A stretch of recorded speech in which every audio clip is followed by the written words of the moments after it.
It's an everyday thing. It's an everyday thing. It's an everyday thing when you let your nuts hang. Please excuse the hair, but here is part one of Who the Fuck Did I Marry? So I met my ex-husband around March 4th of 2020. We met on Facebook dating site, and we also matched on Hinge. I did not realize that he was on both under two different names. So one was his actual name, and the other one was a variation, like a nickname that he called himself. Different pictures. So it was a running joke between us. Oh, you ain't even recognize that you had matched with me on Hinge. No, I didn't. And also that should have been a red flag. By the way, you will notice in this story, I called it the United Nations of red flags. It is so many red flags that, I mean, you would have thought I was colorblind because I ignored all of them. So, anyway, back to the story. We met around March 4th. We exchanged phone numbers. He called me and we talked on the phone for the first time. In the first phone call, he told me that he had just moved to Georgia from California, from San Diego. His job had transferred him because he was being transferred in as the new regional manager for a major condiment company that is based here in Georgia. I'm not gonna say the name. And so we also talked about his childhood. He told me he grew up in Philly. He's from Philly. Both of his parents were deceased. This is the first phone call. Both of his... Okay. A condiment company. She said, I'm not going to name it. A major. I can only think of which one she's talking about. Hive. Oh! I was going to say that too. I think I want some. It's kind of, that's kind of hard. Is it old? Is it old? Not really. But I think it got cold. You know when it get cold, it goes hard. Okay. His parents were deceased. His father was a Philadelphia police officer. His mom was a teacher. He also told me he briefly lived in Augusta with his family. He had 2 brothers and 2 sisters. He also had 2 half-brothers on his dad's side. First phone call. So I'm just giving you guys the backstory. This was the first phone call we had. So we talked about family. We talked about friends. We talked about our jobs. At the time, I was working at Georgia State Patrol. And he knew this, and he just thought that was like, wow, you know, so you work with troopers all day. Yes, I did. Also in that phone call, he explained to me that he used to play football. He explained that he used to play arena football. I know nothing about arena football. Have you ever heard of arena football? No. Look it up. Yeah, because what?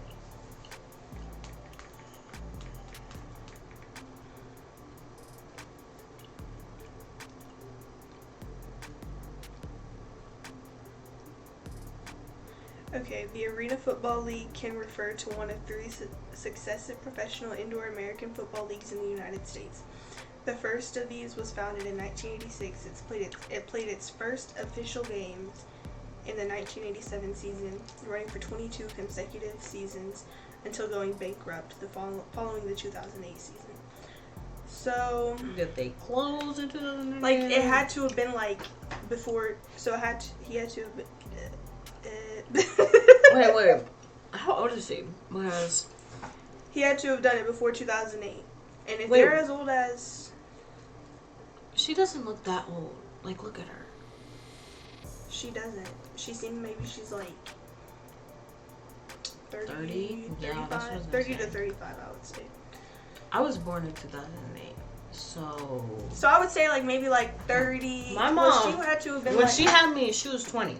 My mom was 21. And So he had 2008, he had to have been like, if he's around my mom's age, he had to have been like 20 under 25. Like 20, 25, so. Wait, do he have to prove? Where's the? Let's keep on. I know about NFL, I know about college, go Dogs, but I don't know anything about arena football. So he explained to me that he used to play arena football. He used to work at Apple in the off season of arena football. And I remember thinking on that phone call, oh, okay, you know, like, good for you. I don't know anything about arena football, and I believe I did tell him that. I don't know anything about arena football. That'll come into play later on. So he told me, you know, I just moved here. My job is paying for my housing, and they are helping me to look for a house. He was like, right now I'm in Gwinnett County, but I'm trying to look for a house, ideally in Atlanta, like Brookhaven, Sandy Springs. He was like, I really would like to move out there. And so I thought, you know, that's great. You know, you're looking to get a house, you just moved here. He was like, I don't really know too many people here because I spend all my time at work, and, you know, this job is really demanding. I get that jobs are demanding, but what do you mean? Like, you don't know people, like, you don't have friends from work? You don't have work friends? You don't go out? Like, okay, like I get it. Like, I feel like this lighting is not doing any good. Oh yeah, I look better like this. The lighting's, yeah, it's good enough. We're good like this.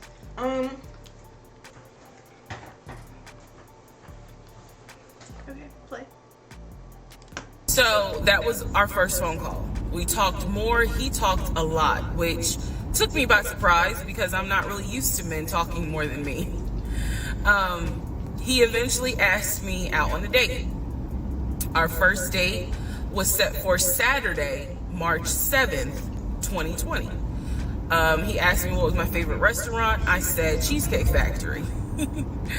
And so we agreed to go out at the Cheesecake Factory in a location that was in between. I lived in Clayton County at the time. He lived in Gwinnett County. I realized that if you don't know anything about Metro Atlanta, that makes no sense. But basically, we lived about 45 minutes apart. So we agreed to meet at the Cheesecake Factory over at Perimeter Mall, which is in an area, Sandy Springs, Dunwoody area. I was excited. Like, I called my friends and was like, I got a date, you know, blah, blah, blah. We'll see how it goes. First conversation was good. Hopefully he looks like his pictures, because, you know, that's always an issue with online dating. Hopefully he looks like his pictures. So on my way to our date, I took 285, and literally right before I got to Boulder Crest, the exit for Boulder Crest, I heard a boom, and I lost control of my car. Thank God that not thank God, but I knew what to do. So I did not crash, but my tire blew out. So I called him and I said, hey, I'm so sorry, but my tire just blew on 285. I'm slowly making my way off the exit. I believe I pulled into a Chevron gas station, and I said, you know, I got to get this fixed. I don't know what to do. Like, I'm a damsel in distress kind of thing. He kind of paused. He got quiet, and he was like, you know, tell me exactly where you are. Drop your pin. So I dropped the pin, and he came to the gas station.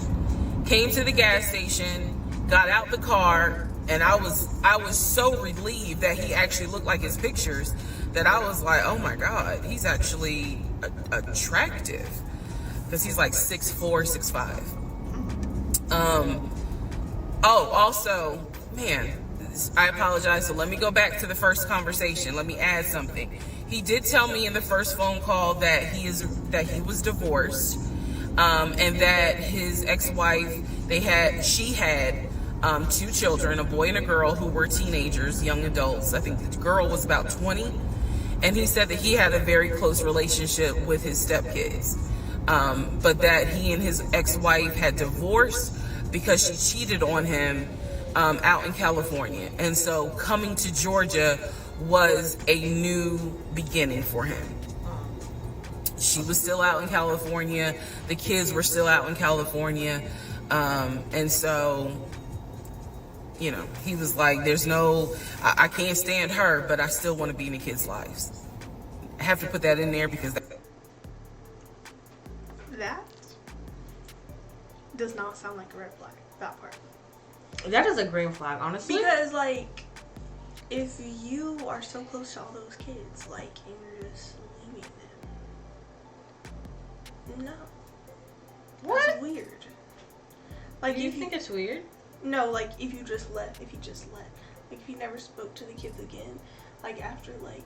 Oh, yeah, that would... I feel like that would break, like, a child's heart, especially if he claimed to be so close to them. Yeah. Oh my gosh, I'm gonna get a fake belly button piercing. I asked my mom to get me a belly button piercing today, and she said no. No, it's like, girl, you just said yes a few weeks ago.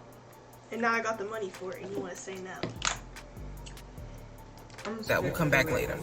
Well, I don't know. So this is just setting the stage again. That first conversation was, we talked about family, job, friends, how he ended up in Georgia, me being in Georgia, the things that, you know, I would think people talk about in the first conversation.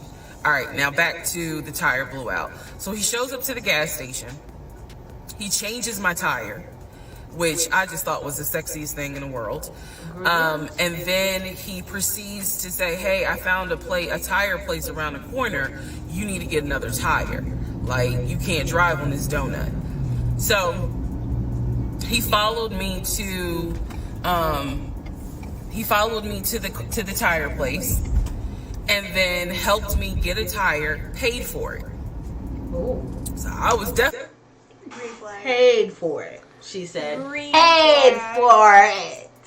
And, oh, Bye-bye. I'm just a little baby. definitely like, wow. And so the vibe was good. So anyway, I get the tire fixed. We follow each other to the Cheesecake Factory follow each other. over in Perimeter. Because he fixed her. We hold hands walking into the Cheesecake Factory. So in my mind, I'm like, this is just this. Oh my God, I had butterflies. That's the look of a woman who had butterflies. So I had butterflies, and we go in. There's a long wait, and so we sit outside and we just talk. And the conversation's great. And this is where he tells me what it is he's looking for. He tells me, you know, I believe at the time he was 42. He was like, I want to get... Wait. Okay, this was 2020. 2020 minus 42 equals 1978. So 2008 minus 1978.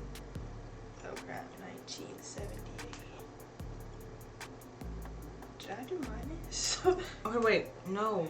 2008 minus 1978. You did. He was 30? There's no way. So, Do 30-year-olds play? 30-year-olds do not play arena football. If she had just done... No, I'm Wait, kidding. what's the eldest that a football player has played? Tom Brady is like 40. So, yeah, first play.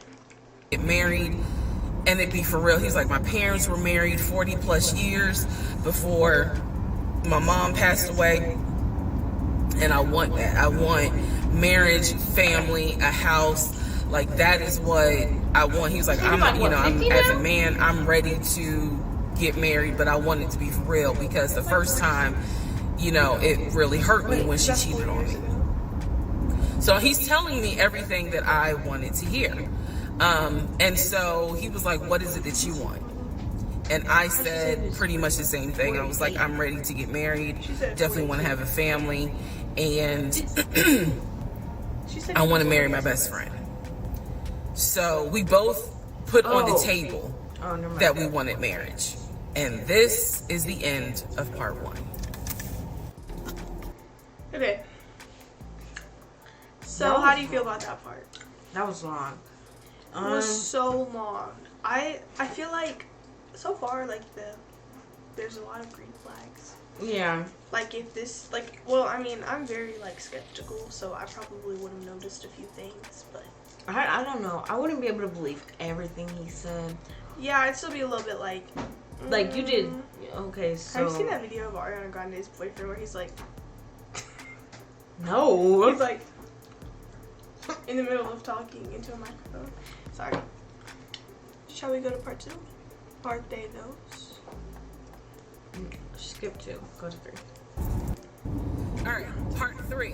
Who the fuck Dang, did I she's marry? still in the. Where is she going? This is when he It's showed not even me nighttime no more. the Go back up. Go back up. Both had established Go up again. we were of 2020. Okay. Oh, maybe We she's driving in met the morning. we were not $150,000 mortgage Yeah, or we're a gonna watch part 2. $750,000 house. 150. So really well. We laughed, we joked, we talked about people, which is kind of up my alley, my sense of humor. It was a good vibe. So at the end of the day, or excuse me, at the end of dinner, we sat in his car and he played this song for me by John Legend. I don't know the name of the song. By the time this video posts, I will put the name at the bottom. I can't remember the song. I just remember that John Legend was talking about, I think I met my wife tonight. And I thought it was a sign. So I was like, oh my God. So anyway, we ended up sitting in the car talking just about life and experiences until about midnight. So during this conversation, he again is telling me. One of the comments says, I just Googled arena football and the organization went bankrupt in 2018. And But 2008. Google said 2008, so I'm thinking maybe she might have meant 2008. Because... Exactly. And I've never ever heard about it. Yeah. Ever. So... Somebody said, girl, how long is your commute? If it was 2008 and it's 20... He was very 20. calculated. Quarantine was a time, a delusional time. I miss it sometimes. What in the Hunger Take a Games shot. is arena football? Literally, I love Hunger Games. I really feel like anybody could fall victim to something like this, especially how far he went to prove his lies. The fact I'm on 2 and just learned there's 50... there's 50. I just called in sick to work. Quarantined together after a few weeks is wild. He was looking for a house. Your house is crazy. I'm still stuck on the rent for less than $1,000 for a 3-bed. Wait! 3 for a 3-bed and 2 bath? Less than 1,000. That's the house he found? That's what she was talking about in the last one. It's already been 20 minutes. I can't believe it. How it was, what it was like living in California, how he went out there, he went to San Diego State, he played football for San Diego State. He talked about how, I have no idea. life, he loved it out there, so he stayed. That's when he joined the company. And then he explained that he also did arena football, but only did it for about 2 or 3 years. He claims that while he was doing arena football, the team that he was on won a championship. But again, keep in mind, I don't know anything about arena football. So I was like, okay, I didn't know that they had championships. And he was like, he got a little offended, like, yeah, they got championships. And, he was on that team. So he talked to me about how he worked at Apple. He worked something in the IT area of Apple, but within the store. Again, it was one of those, it's like when I tell people I used to work at Amazon. I really wasn't paying much attention to it. Why? So we talked about all that. We talked deeply into what happened with the ex-wife. It's because I asked. He was not volunteering all this information. So in other words, I get very, we talked about, I really, in the IT, and how he in the IT area of Apple, but within the store. Again, it was one of those, it's like when I tell people I used to work at Amazon. I really wasn't paying much attention to it. Why? So we talked about all that. We talked deeply into what happened with the ex-wife. It's because I asked. He was not volunteering all this information. So in other words, I get very uncomfortable when men start talking about their ex a lot.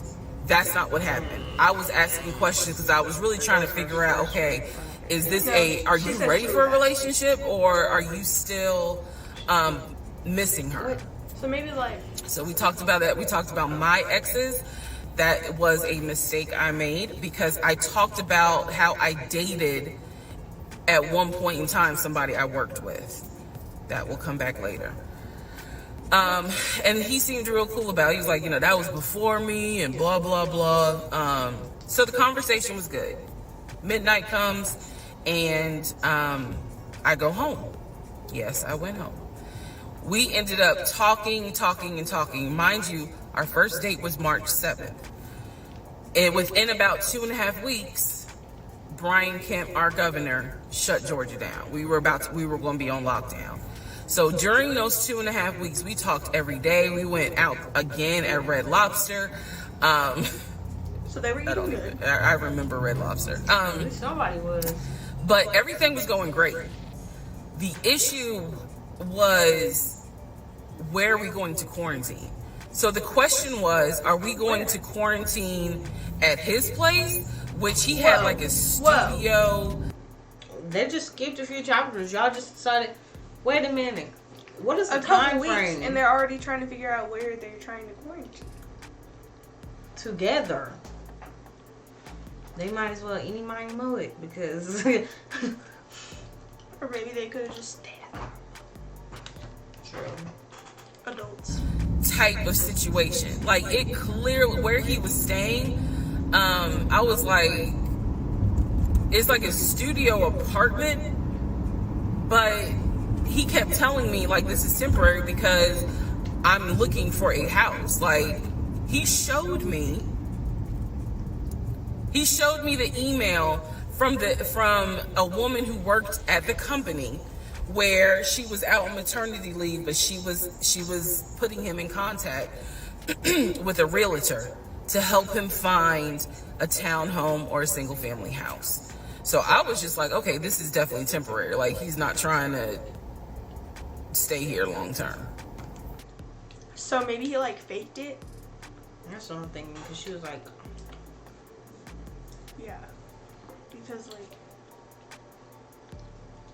I don't know. so what's he And just she was broke? apologizing in the email. I'm so sorry, this should have been taken care of before you got here, but it wasn't. I saw the email. I read it. I read the email. So the decision was, we going to quarantine at the studio, or are we going to quarantine in my house? First mistake I made. Well, there's a lot, but this was a mistake I made. So ladies, caution moment. During one of our dates, because keep in mind, in those 2 weeks, we were seeing each other quite a bit. Nothing physical or anything like that, just two people who I thought were really on some, all right, let's see if this is going to grow into something. He came to my house. When he came to my house, I had a 3-bedroom, 2.5 bath townhome. He was in a studio. Now, I'm telling you, I think the 3-bed, 2-bath townhome sounds way better than the studio for two people to stay in during quarantine. First of all, we're just going to skip over the fact that she said 2 weeks. You didn't hear that? They were talking for 2 weeks. Yo, how many days is in 2 weeks? 14 days. You telling me? We know like 14 days. 14 days, and y'all already tired.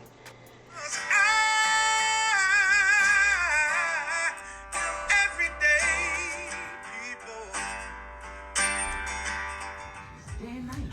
For some women, it can start working in as quick as 1 week.